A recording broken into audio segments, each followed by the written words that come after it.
Bradesco. Entre nós, você vem primeiro.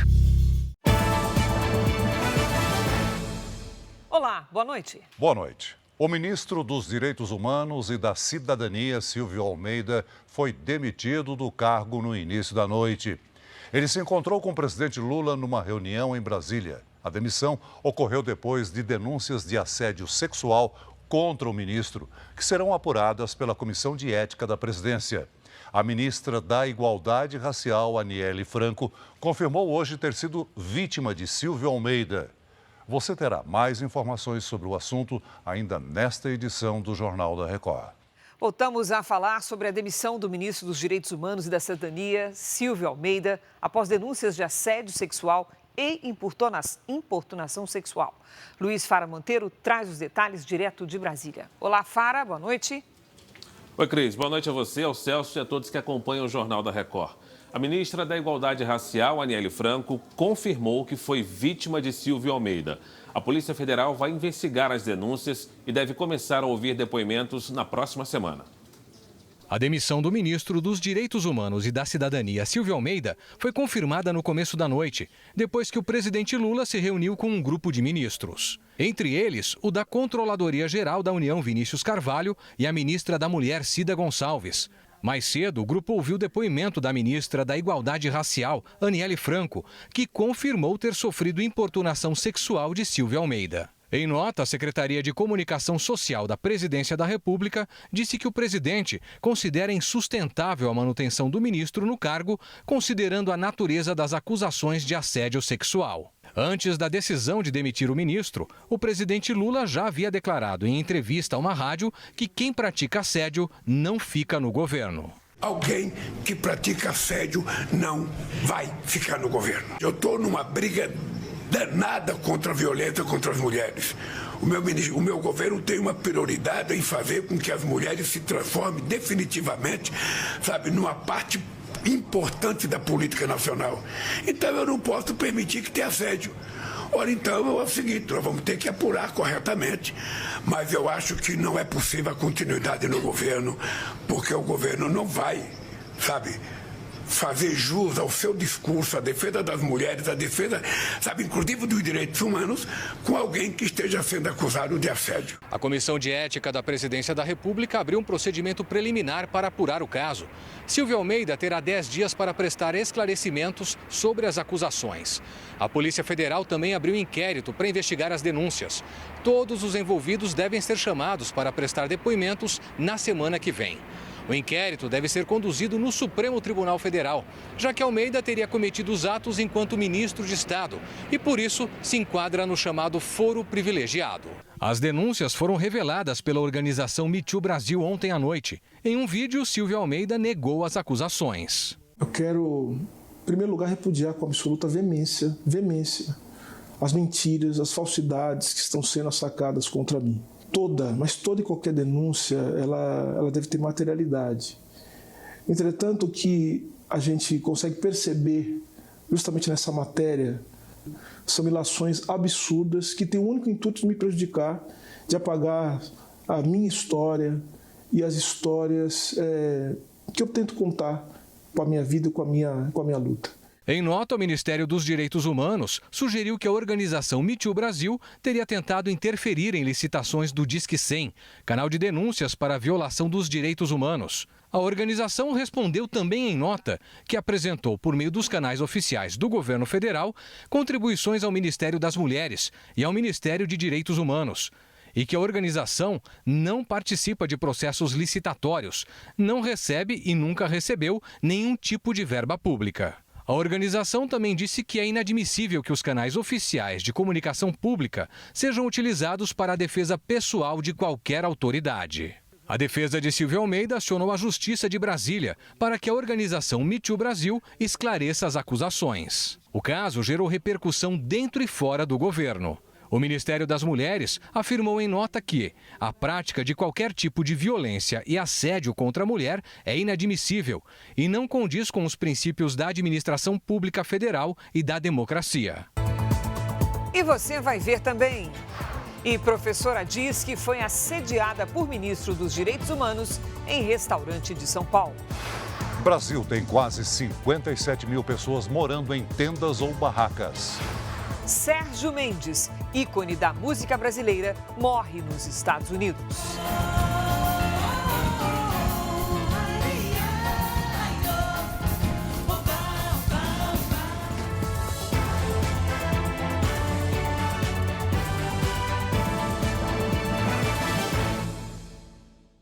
Oferecimento Bradesco, empréstimo, consórcio, investimentos e muito mais, tudo pelo app.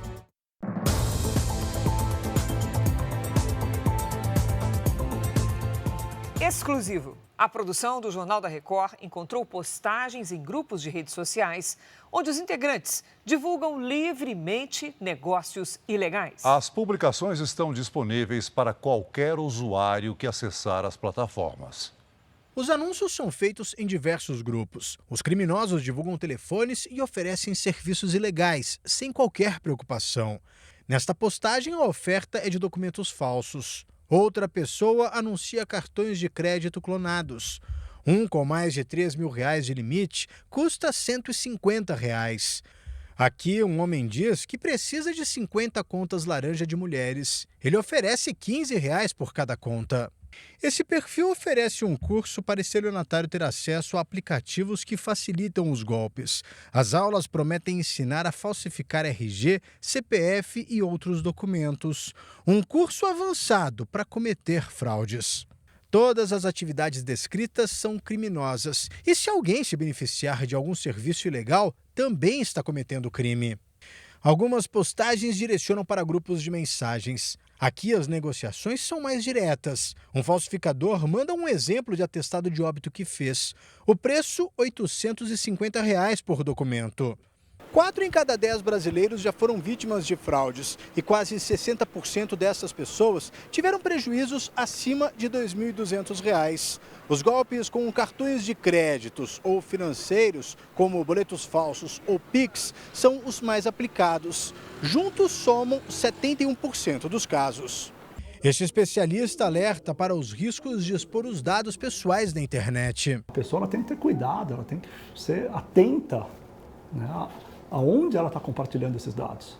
E a gente percebe, quando olha esse tipo de situação, que na grande maioria das vezes, uma análise superficial, você já percebe que aquilo é uma fraude. Eduardo já teve informações bancárias roubadas. Em um ano, teve o cartão clonado 4 vezes. Chegaram compras assim absurdas, no valor de 5 mil, no valor de 3 mil. Como é que os meus dados estão tão fácil na mão de um criminoso? Procurados, o Banco Central e a Febraban disseram que reforçam os sistemas contra fraudes. A Meta, responsável pela rede social e o aplicativo de mensagens onde os perfis aparecem, disse que busca aprimorar e combater as atividades suspeitas.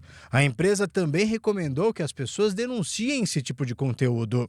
Segundo essa advogada, muitas decisões da justiça são favoráveis ao consumidor. É de responsabilização, sim, dessas empresas que deveriam fiscalizar, essas comunidades, esses grupos internos aí de suas redes sociais, de suas plataformas, e sim, devem ser responsabilizadas, inclusive estão sendo penalizadas pela nossa jurisprudência. A Polícia Civil descobriu que traficantes do Rio de Janeiro usavam empresas de assistência à saúde para lavar o dinheiro. O esquema contava até com ambulâncias para transportar a droga. Os agentes estiveram em 33 endereços. Foram cumpridos mandados de busca e apreensão no Rio de Janeiro e em mais 4 estados. O alvo eram pessoas e empresas ligadas a Alex Evangelista Mendes da Silva, empresário da área da saúde que, segundo as investigações, disponibilizava ambulâncias para o transporte de drogas. A investigação começou em 2021. Quando foram encontrados 500 quilos de maconha num dos veículos, numa abordagem da Polícia Rodoviária Federal. Na época, Alex chegou a ser preso em flagrante. Depois da prisão, a polícia passou a monitorar a movimentação financeira do empresário. Em apenas um ano, ele teria movimentado quase 6,5 milhões de reais, uma quantia incompatível com os serviços prestados. Para os investigadores, há fortes indícios de lavagem de dinheiro para o tráfico.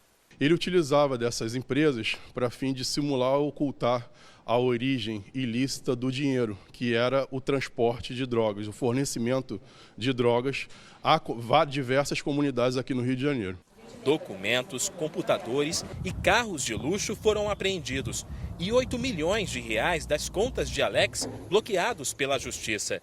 A defesa dele não foi localizada. Mais de 830 mil pessoas viviam em domicílios coletivos em 2022. Os números foram divulgados pelo IBGE. Desse total, quase 480 mil estavam em penitenciárias e mais de 160 mil moravam em asilos para idosos. A casa da Dona Maria é a mesma do seu Moisés, da Dona Sônia, do seu Adeilton. Eles moram num centro de acolhimento de idosos em São Paulo. Tem aqui mais do que uma família, não tem reclamação não. Só agradecer a Deus e agradecer a eles, que eles têm me ajudado muito.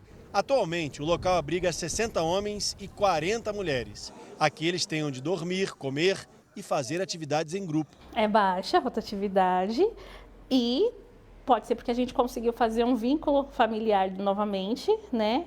As regiões Sul e Sudeste são as que concentram a maioria dos que vivem em asilos para idosos, mais da metade no estado de São Paulo.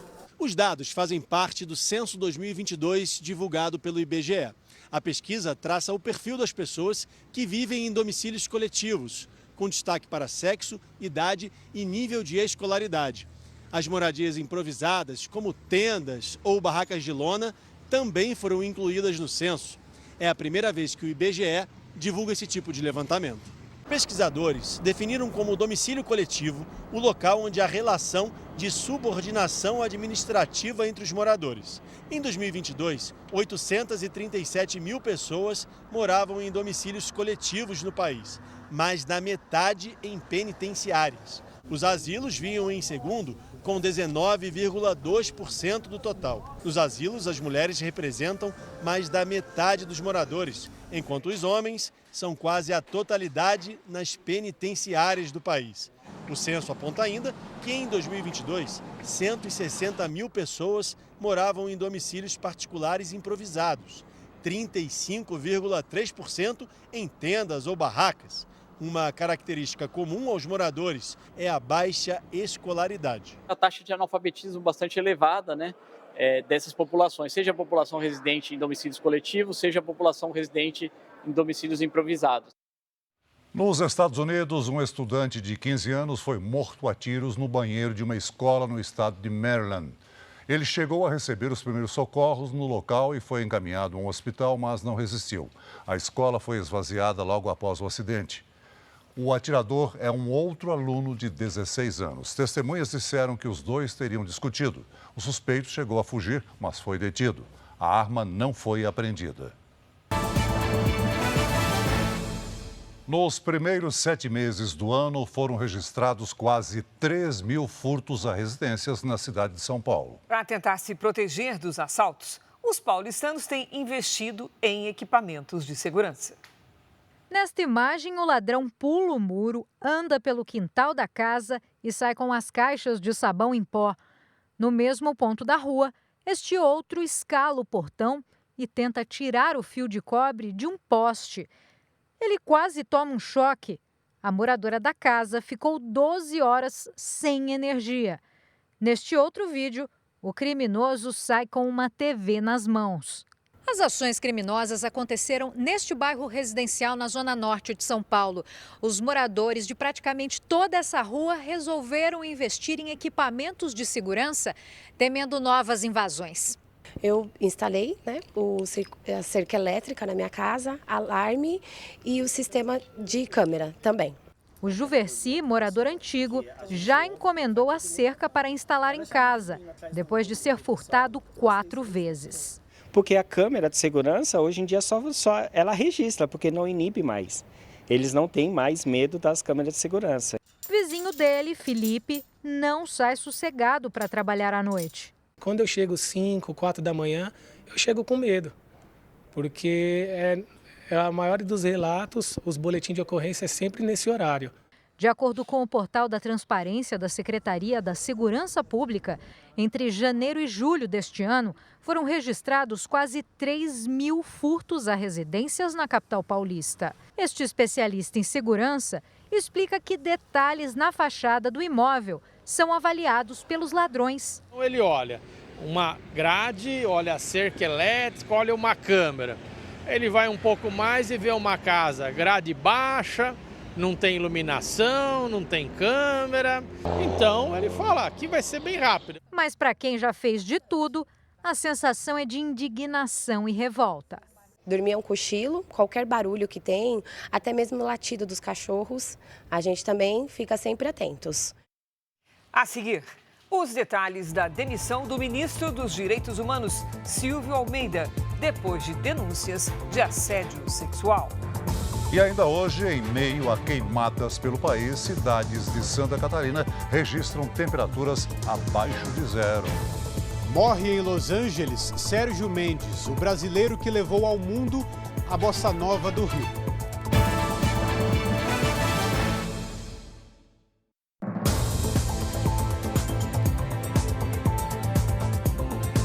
Eleições 2024. Vamos ver como foi o dia dos candidatos à Prefeitura de São Paulo. Na região central da cidade, o prefeito e candidato à reeleição, Ricardo Nunes, do MDB, visitou uma área de 11 mil metros quadrados, desapropriada pela administração municipal. No terreno vai ser construído o Parque do Bexiga. Ricardo Nunes falou sobre propostas para o meio ambiente. O candidato disse que planeja construir, no mínimo, outros 22 parques em São Paulo e que pretende fazer mais desapropriações de áreas de mata particulares para preservar e ampliar a cobertura vegetal na cidade. As mudanças climáticas têm demonstrado a importância que é a gente poder atuar com relação a essa questão da resiliência, ampliação de área verde. Portanto, a cidade de São Paulo avançando bastante, sendo exemplo para o Brasil e para o mundo com relação às questões de meio ambiente e sustentabilidade. Pela manhã, José Luiz da Atena teve reunião na Associação dos Delegados de Polícia do Estado de São Paulo para falar sobre segurança. Na saída, o candidato do PSDB fez uma rápida caminhada pelo centro, cumprimentando e tirando fotos com eleitores. Datena falou do combate ao crime organizado, especialmente em relação ao tráfico de drogas no centro da cidade. Ele disse que, se for eleito, vai investir em sistemas de inteligência da Guarda Metropolitana e aproximar a GCM da Polícia Civil. Ao invés de bala, tiro, facada ou coisa parecida, não existe outra forma de você combater o crime organizado. O que acontece na Cracolândia e na cidade de São Paulo, o tráfico de drogas é crime organizado. Guilherme Boulos do PSOL fez campanha em bairros do extremo sul de São Paulo. Caminhou pelas ruas e ouviu reivindicações de moradores e comerciantes. O candidato assumiu o compromisso de resolver a falta de asfalto, iluminação pública e segurança na região. Boulos também afirmou que as regiões periféricas estão esquecidas pelo poder público. O candidato prometeu que, em um eventual mandato, vai garantir investimentos em serviços públicos básicos para atender a população. Não adianta o orçamento só chegar na Paulista, só chegar na Berrini, só chegar na Faria Lima. O orçamento tem que chegar em Marcilac, o orçamento tem que chegar em Parelheiros, o orçamento tem que chegar no Grajaú, tem que chegar na cidade de Tiradentes. Tabata Amaral, do PSB, fez campanha no Jardim Brasília, bairro da Zona Leste de São Paulo. A candidata tirou fotos com eleitores e ouviu dos comerciantes as principais reivindicações para a região. Tabata também visitou um projeto voltado para o cuidado dos animais. A ideia é transformar os 4 hospitais veterinários municipais em unidades de atendimento 24 horas. Tabata Amaral diz que, se for eleita, pretende construir 2 clínicas de atendimento para animais, uma na Zona Sul, outra na Zona Leste, e ainda investir em farmácias veterinárias com preços acessíveis nos hospitais municipais. Mesmo conceito da farmácia popular que a gente tem hoje para nós seres humanos, mas que a gente possa, nos hospitais municipais, ter também esse serviço, porque a gente sabe que a medicação para os animais é uma medicação específica. Marina Helena, do Novo, começou o dia gravando um podcast no centro de São Paulo. Depois caminhou pelas ruas da região e conversou com eleitores. Se eleita, prometeu aumentar a segurança no centro da capital. Hoje, o grande problema aqui da região central, a gente sabe que é a Cracolândia. E a gente tem, sim, um plano de ter tolerância zero com o tráfico. A gente vai dobrar o efetivo da Guarda Civil Metropolitana, treinar e armar bem os nossos homens. Pablo Marçal, do PRTB, está em El Salvador. Segundo a assessoria do candidato, ele pretende obter informações sobre o combate à criminalidade junto ao governo do país da América Central e trazer propostas para a capital paulista. A gente vai conhecer os erros e os acertos que fizeram essa nação, El Salvador, sair do quadro de alta criminalidade para um dos países mais seguros do mundo. Nós vamos ter os encontros oficiais.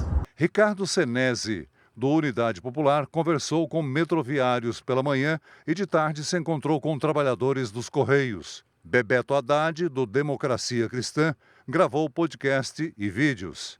Altino Prazeres, do PSTU, fez panfletagem na região central e na Zona Sul.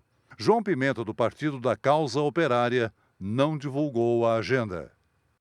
Vamos ver agora como foi o dia dos candidatos à Prefeitura de Belo Horizonte. Mauro Tramonte, do Republicanos, e a vice, Luísa Barreto, visitaram um hospital público veterinário e ouviram as reivindicações dos usuários. Nós precisamos sempre deixar o hospital veterinário tranquilo para trabalhar, né? Na nossa gestão, nós vamos continuar apoiando muito e bastante esse hospital. A gente quer que esse local atenda muito mais condições e muito mais pessoas. Duda Salaber, do PDT, participou de um encontro com o movimento de luta Procreches e conversou com lideranças. A gente tem defendido que Belo Horizonte se transforme na capital mundial do brincar. Uma cidade para as crianças, porque a criança ela é indicador de qualidade de vida. Mas andamos pelas ruas e não vemos uma criança nas ruas brincando. O candidato à reeleição pelo PSD, Fuad Noman, percorreu as obras de um instituto de tratamento de câncer na região centro-sul da cidade. Esse centro oncológico que nós estamos criando é exatamente para acabar com isso, né?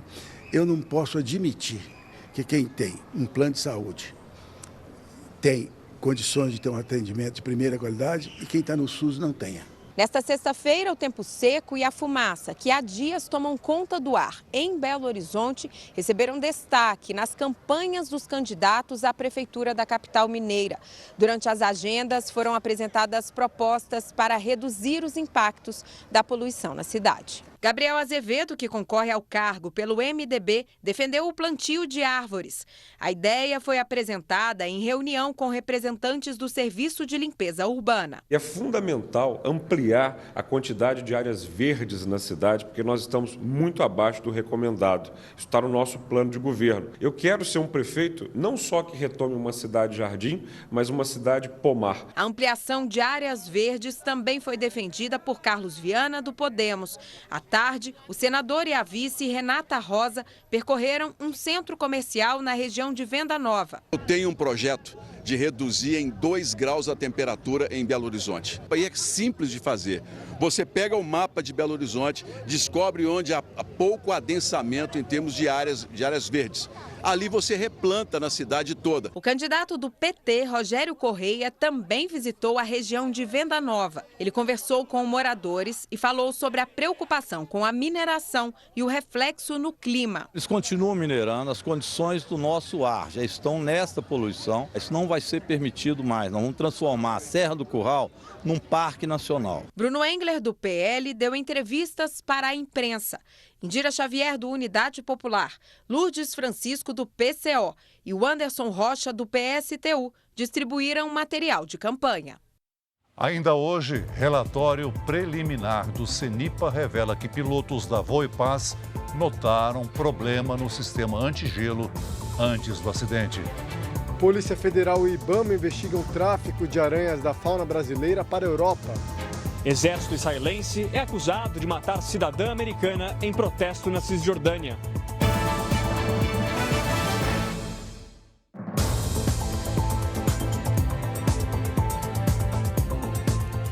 Dezessete crianças morreram no incêndio de uma escola primária no Quênia. Outras 14 crianças acabaram feridas. Autoridades do país acreditam que o número de mortes deve aumentar. As buscas dentro da escola ainda não terminaram e o local foi isolado para as investigações. O governo do país declarou que os responsáveis serão punidos e que existe a suspeita de incêndio criminoso. Os Estados Unidos anunciaram um novo pacote de ajuda militar à Ucrânia equivalente a 1 bilhão e 400 milhões de reais. O anúncio foi feito pelo secretário de Defesa americano Lloyd Austin numa base aérea na Alemanha. Na reunião, o presidente ucraniano Volodymyr Zelensky pediu equipamentos militares de longo alcance para combater a invasão russa.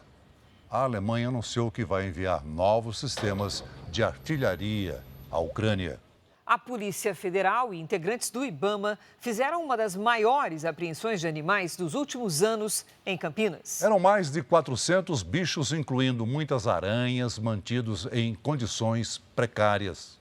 São caixas e caixas empilhadas. Os animais foram encontrados nesta casa onde o suspeito vivia com a família em Campinas, interior de São Paulo. São ao menos 340 aranhas, além de escorpiões, cobras, lagartos e pássaros. Tinha casal colocado em ambiente de reprodução, então ele tirava filhotes, né? Os animais eram mantidos por um engenheiro ambiental. A investigação da Polícia Federal teve a ajuda de agentes do IBAMA e começou no fim do ano passado, quando uma encomenda com 73 aranhas que seria enviada para a Alemanha foi descoberta. A polícia, por meio do inquérito policial, fez a investigação e chegou nesse suspeito que foi o alvo do mandado de busca e de apreensão de hoje. Na casa do suspeito, a Polícia Federal e o IBAMA também encontraram 6 serpentes, entre elas essa jiboia, e um papagaio. Os bichos foram trazidos para esse centro de reabilitação de animais silvestres. Aqui vão receber todos os cuidados para depois, talvez, serem reintegrados à natureza. A gente vai fazer todas as avaliações, exames veterinários nesse animal. Se ele precisar de alguma medicação ou alguma coisa assim, no quesito assim, de algum procedimento, né, veterinário, a gente vai fazer. A Polícia Federal acredita que o suspeito faça parte de uma rede de tráfico de animais para a Europa. Muitas pessoas têm uma atração por animais diferentes, né? Por animais exóticos, assim, animais que não sejam tão fofinhos, que seria o caso então, das aranhas, algumas espécies de escorpião. As aranhas e alguns escorpiões foram enviados para o Instituto Butantan. O suspeito foi multado em mais de R$400 mil. Ele foi preso em flagrante pela Polícia Federal pela manutenção de animais silvestres em cativeiro e a inserção de animais exóticos no Brasil sem autorização. Ele pagou fiança e vai responder ao processo em liberdade. O homem alegou que a criação dos animais era um passatempo. O Centro de Investigação e Prevenção de Acidentes Aeronáuticos, o CENIPA, informou hoje que uma falha do sistema de proteção contra gelo pode ter sido a causa da queda do avião da Voepaz, que matou 62 pessoas em 9 de agosto em Vinhedo, no interior de São Paulo. O repórter Tiago Nolasco acompanhou e tem as informações. Olá, Nolasco, boa noite. Oi, Cris. Boa noite para você, para o Celso e para todos. Segundo o CENIPA, um dos pilotos, durante o voo, relatou que que o sistema de remoção de gelo poderia não estar funcionando. Os investigadores chegaram a essa informação ao analisar a gravação de voz da caixa preta do avião. Os dados técnicos não indicam essa falha, por isso a versão ainda não foi confirmada com razão para a queda. Segundo a investigação preliminar, a aeronave estava certificada para voar em condições de formação de gelo. A tripulação estava qualificada e possuía experiência para o voo nesse tipo de condição climática. E os pilotos tinham informações meteorológicas disponíveis antes da decolagem. O relatório preliminar foi divulgado agora há pouco pelo CENIPA. Vamos ver o que falou o chefe do CENIPA, Marcelo Moreno. O que nós temos até o momento é que houve uma fala extraída por meio do Cockpit Voice Recorder, que um dos tripulantes indicava que haveria uma falha no sistema de de-icing. Todavia, essa informação, no presente momento, não foi confirmada no gravador de dados. Isso será matéria de análise futura.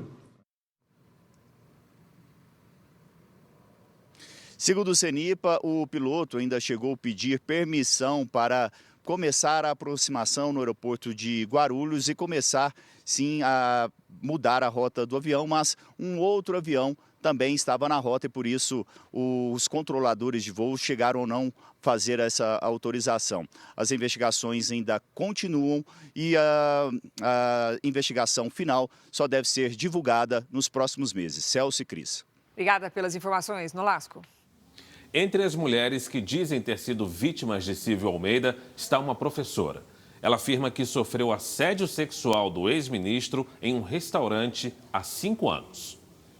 Depois que Aniele Franco afirmou em depoimento que foi vítima de importunação sexual de Silvio Almeida, a ministra das Mulheres, Cida Gonçalves, publicou uma foto com a ministra da Igualdade Racial e manifestou solidariedade à colega. Mais cedo, a primeira-dama Janja também havia postado uma foto com Aniele nas redes sociais. As vítimas que denunciaram supostos casos de assédio de Silvio Almeida permanecem no anonimato. Seriam 14. A maior parte das denúncias veio à tona pelo Me Too Brasil. A organização acolhe e orienta as mulheres que procuram a instituição com atendimento jurídico, psicológico e socioassistencial. São as próprias vítimas que decidem se querem registrar boletim de ocorrência ou denunciar o caso à imprensa. Em quase 4 anos já foram 250 atendimentos. Hoje, uma professora de Santo André, na Grande São Paulo, publicou um vídeo nas redes sociais em que afirma ter sido vítima de Silvio Almeida. O caso teria acontecido em 2019, durante o almoço com alunos, depois de um curso ministrado por ele. Eu sentei do lado do Silvio. Ele estava do lado direito, do lado esquerdo. Eu estava de saia. Ele levantou a saia e colocou a mão nas minhas partes íntimas. Com vontade. Colocou a mão, com vontade. Eu fiquei estarrecida. Fiquei com vergonha das pessoas. Porque é assim que as vítimas se sentem. Eu liguei pro Silvio e falei: Silvio, eu quero te falar sobre aquela ocasião. Naquele almoço, você cometeu uma violência sexual comigo. Você é advogado, você sabe que isso é violência. Você tá louca, Isabel? Disse ele. Silvio, responda a minha pergunta. Você lembra o que você fez? Eu consenti? E aí ele disse que estava muito mal, que ficou muito mal. Procurado para comentar o caso da professora, Silvio Almeida não se manifestou. A ministra Aniele Franco publicou há pouco uma nota em que diz não ser aceitável relativizar ou diminuir episódios de violência. Ela elogiou a decisão do presidente Lula de demitir Silvio Almeida e disse que vai colaborar com as apurações. Também em nota, Silvio Almeida disse que quer a apuração das denúncias e que é o maior interessado em provar a inocência para que possa se defender dentro do processo legal. Com a saída do ministro, a secretária executiva Rita Oliveira assume interinamente o Ministério dos Direitos Humanos. Eu fico por aqui. Para saber mais notícias de Brasília, é só você acessar o r7.com. Voltamos ao estúdio do JR em São Paulo. Cris e Celso. Obrigada, Fara. Veja a seguir. Morre o pianista e compositor Sérgio Mendes, o brasileiro que levou a bossa nova ao mundo. Bienal Internacional do Livro de São Paulo abre as portas e prevê recordes de público e de vendas.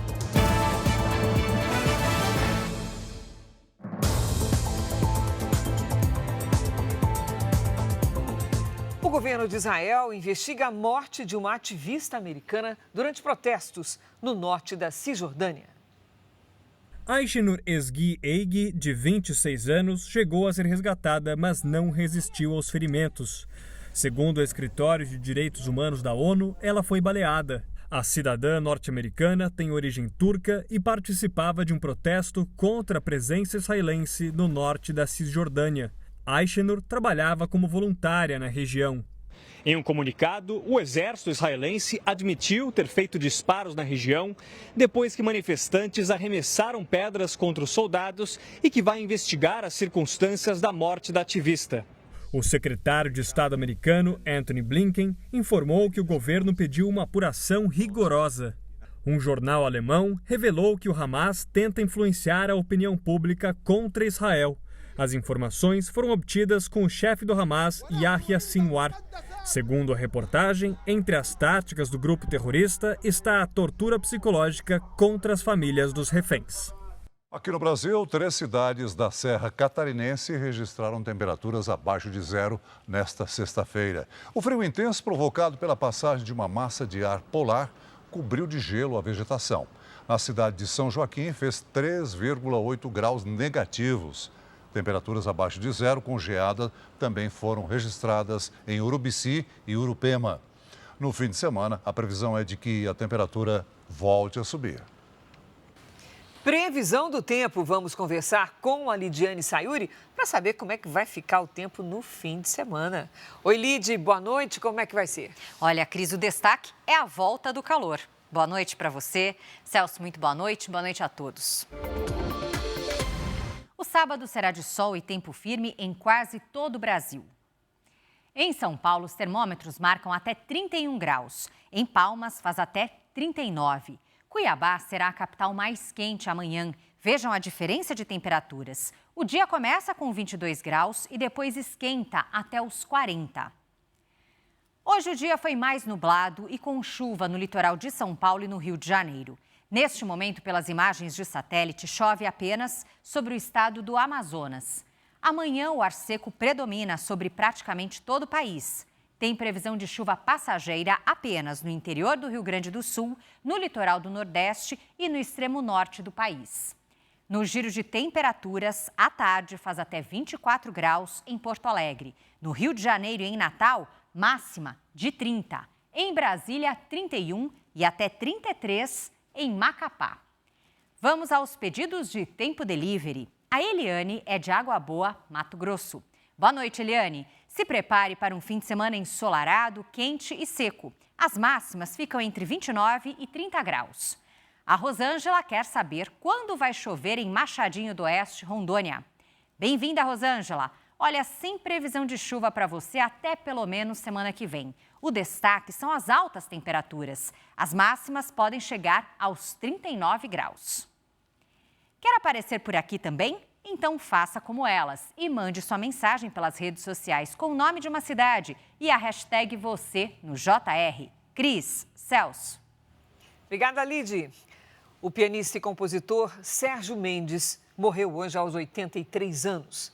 Com uma carreira premiada e reconhecimento internacional, ele foi um dos grandes responsáveis por apresentar ao mundo a música brasileira. Nascido em Niterói, no Rio de Janeiro, Sérgio Mendes viveu a maior parte da vida em Los Angeles, nos Estados Unidos, onde morreu nesta sexta-feira.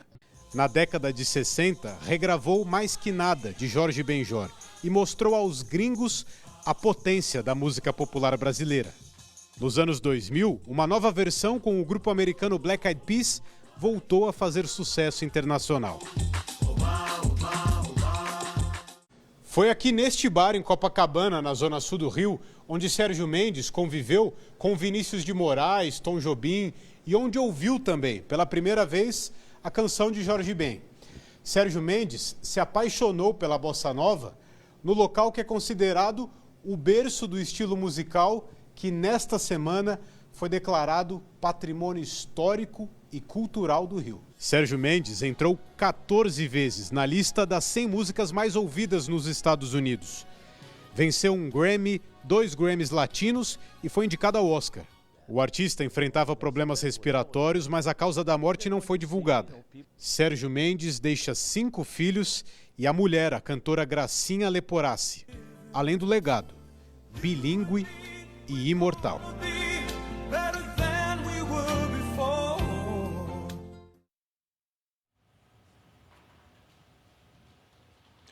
Foi aberta ao público a 27ª Bienal Internacional do Livro de São Paulo. O evento já é um tradicional ponto de encontro dos apaixonados pela leitura.